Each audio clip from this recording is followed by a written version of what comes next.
ሰላም ቤተሰብ እንዴት ናችሁ? ያለው እግዚአብሔር ይመስገን በጣም ደህና ነኝ። እንግዲህ ዛሬ ጨረቃዎቼ ፏ ፈሽ ብለዋል ማለት ነው። ኢንስታግራም ላይም ፎቶ ተለቋል። ያው ብሩኬም ቅምጥሌም ናቸው ማለት ነው። በሁለታቸው ፔጅ ነው የተለቀቀው፣ ግን ብዙ ፎቶ የሚበዛው የቅምጥሌ ነው ማለት ነው። ዛሬ እንግዲህ እግዚአብሔር ይመስገን ብቻ ብዙ ነገሮች ያው ጨረቃዎች ባይዘወይ እንደዚህ ማስደሰቱ ምናምን ፍቅርን በደንብ ለሚችሉበት ይህን ለእናንተ አልነግራችሁም። ጽሁፉ ደግሞ ምን ይላል? ዛሬም ቀን ተጨመረልን፣ እዚህ ያደረሰን በህይወት ያኖረን እግዚአብሔር ይመስገን ብላለች ቅምጥሌ። ስለ ሁሉም ነገር እግዚአብሔር ይመስገን፣ ክብርና ምስጋናውን ሲውሰድ። እግዚአብሔር ሲፈቅድ እንደዚህ ነው። እግዚአብሔር ፈቅዶ ወዶ እስከ ዛሬ ድረስ አድርሷቸዋል። ክፉውንም በጎውንም ደስ የሚለውንም የሚያስጠላውንም ብቻ ሁሉ ነገር አሳልፋችኋል እና ፈጣሪ ፈቅዶ ወዶ ደግሞ ወደፊት ሰላሙንና ፍቅሩን አድሏችሁ ረዥም ዕድሜ ከጤና ጋር እንድትኖሩ የኔታችሁ ምኞቴ ነው። የምታስቡትን የምትፈልጉትን እግዚአብሔር ይፈጽምላችሁ። ከኃጢአት በስተቀር የጠየቃችሁትን ሁሉ እሺ ይበላችሁ። ይሄ ነው ምኞቴ ማለት ነው። እና ደግሞ የሚፍታው ወንድማችን ምናለ ቤቱ በጣም ነው እንዴ የተመቻችሁ ልመለስ ወይ ብሏል። ቅምጥሌ እናሳ ብለዋለች። እና ያው አንዳንዴ ቤት ውስጥ ብቻችሁን ስትሆኑ እና የሆነ ሰው ሲኖር ምናምን ብዙ ነገሮች አሉ። ይህ ነው ይህንን ለእናንተ አልነግራችሁም። ነገር ግን ሚፍታ ደግሞ የአራዳ ልጅ የገባው ነው ማለት ቤትም ሆነው እሱ እንግዲህ ያው የሆነ ነገር ሲኖር ወደዚች ይላል። ብቻ አንዳንዴ ነገሮቹ የሚገባቸው በደንብ የሚያውቁ ሰዎች አሉ አይደለ? ከነዛ መሀል ሚፍታ ደግሞ አንድ ምርጥ ወንድማቸው ነው።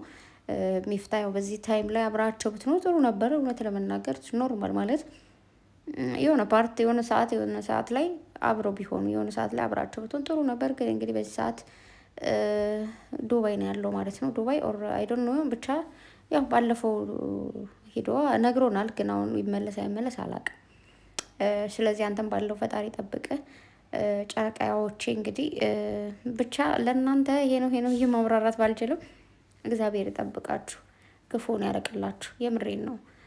በክፉ ሚያችሁ እናንተ ሲያዩኑ የሚቀላን እንግዲህ እግዚአብሔር አምላክ ያዝላችሁ፣ ፍቅረ ሰላሙን ያድላችሁ። ከዚህ በኋላ ደግሞ እንግዲህ ያው ታውቃላችሁላችሁም ጾም ነገር የሚገባውና ጾም ከመግባቱ በፊት በዚህ መልኩ አስደስታችሁናል። እኛ እናስደስታችሁ፣ ፈጣሪ ያስደስታችሁ። የምሬን ነው። አንዳንዴ አያችሁ የሆነን ነገር ጸጥ የምታስሉት በእንደዚህ አይነት ነገር ነው። ብዙ ግርግሮች ይፈጠራሉ ምናምን እየው ተባለ በዚህ በዛ ይኸው በአንዴው ጸጥ አደረጉት ማለት ነው። እነሱ ሁለታቸው ከተስማሙ፣ ሁለታቸው ከተዋደዱ፣ ሁለታቸው ከተከባበሩ፣ ሁለታቸው ከተፈላለጉ፣ አንዳቸው ለአንዳቸው ከተሳሰቡ ሌላው ትርፍ ነው። የምር ማለት ነው። ሌላው ትርፍ ነው። እና ብሩኬ ደግሞ ቲክታክ ላይ ቪዲዮ ሪፖስት ያደረገው አይቻለሁ። እንግዲህ አንዱ ወንድሙን ማስታወቂያ ነው የሰራለት ማለት ነው። ማለት ብሩኬ ታውቃላችሁ፣ ቅምጥሌም እንደዛው ቡታጅራ ላይ ሲሆኑ ብዙ ልጆችን አዲስ እንትን የጀመሩ ልብስም ሆነ ቦርሳ ቤት ምናምን ጸጉር ቤት እንደዚሁም ልብስ ቤት ምናምን በተሻላቸው መጠን እያስተዋወቁ ነውና በርቱ። ጓደኝነት የሀገር ልጅ ስጋ ማለት እንደዚህ ነው። አንዱ ከፍ ሲል አንዱን ዝቅ ያለን አብሮ ከፍ ማድረግ፣ ከፍ ያለን ዝቅ ማድረግ ሳይሆን ከፍ ያለን ከፍ ማድረግ፣ ዝቅ ያለን ደግሞ ከፍ ማድረግ ይቻላል።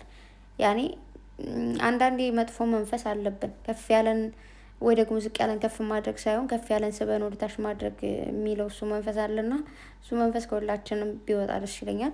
እንግዲህ ሁላችሁም በተቻላችሁ መጠን ቅምጥሌንም ብሩኬንም ሰብስክራይብ አድርጉና 350K እና 300K ይግቡ ማለት ነው። ያው እንግዲህ ጾሙ ሲገደፍ አብረን የምናከብር ይሆናል ከነሱ ጋር ማለት ነው። ያው በጾም አይከበርም፣ ደስም አይልም። ያኔ በጾም ቢከበር ምናምን ፌር አይደለም።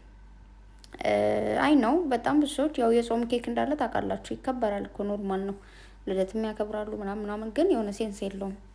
እኔ እንጃ እኔ የሆነ ጾም ላይ ሆኖ ምናምን የሆነ ነገር ሲሆን ይሰቃጥጣሉ። ለምን እንደሆነ አላውቅም፣ የምር ማለት ነው። እና ስለዚህ ያው ጾሙ ሲፈታ ነው ሊሆን የሚችለው። የዛሬው ቪዲዮ ሰዓቱም ረዘመ።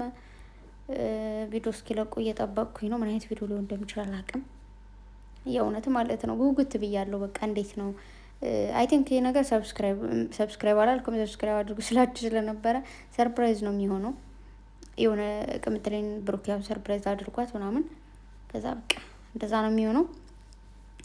እና ደግሞ ለምንድነው ቲክታክ ላይ ፖስት ያላደረጋችሁት ቪዲዮ?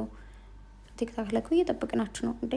እዛ ፖስት አድርጉ፣ ወይ ነገ ወይ ከነገ በኋላ ሊሆን ይችላል። ብቻ ፖስት ማድረግ አለባችሁ። ኢንስታግራም ፖስት አደረጋችሁ ሰየው፣ ዩቱብ ላይ ፖስት አደረጋችሁ ሰየው። ከስንት ጊዜ በኋላ አይገርምም ግን እንደዚህ ቪዲዮ ፖስት ካልተደረገልን ማን ነው ፎቶ በጣም ቆይተዋልና ብቻ ዛሬ በጣም ደስ ብሎኛል እና ሁላችሁም በጉጉት ጠብቁ።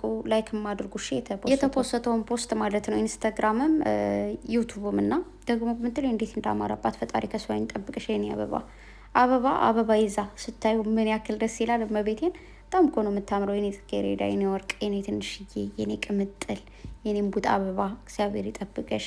በጣም ነው የምታምሪው። ውበት ላይ ከውበት ላይ ውበት ተደራረበብሽ የኔ ቆንጆ። እንዴት እንደምታምር እኮ ምንም በቃ እዚህ ጋር እስችም ቁንጥር አድርጎ ፈጣሪ የፈጠረሽ ምርጥዬ ሴት።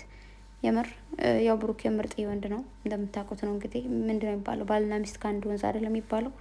ያ ነገር ነው። እና ቤተሰብ ዛሬ በቃ ላይኩ የለም ከ10,000 በላይ መሆን አለበት ብዬ አስባለሁ። እና አይታችሁ ዝም የምትሉ ሰዎች አሉ። ላይክ ብታደርጉ ምንም አይፈጠርም። ምንም ይመጣ ነገር የለም።